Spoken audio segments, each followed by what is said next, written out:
సొంతం కావాలంటే బాబు కావాలంటే బాబు ఇద్దరు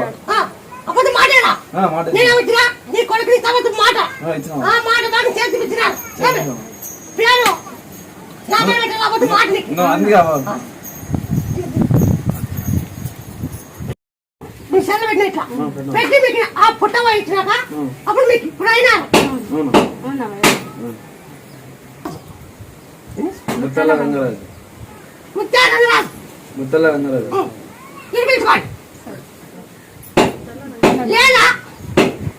ముత్యా శివ పెట్టుకుంటావా ముత్యా గంగా పెట్టుకుంటావా ముత్యా సాయి పెట్టుకుంటావా మూడు పేరే మీ ఇష్టం చిన్న ముత్యాలు పెట్టుకుంటా చిన్న ముత్యాలు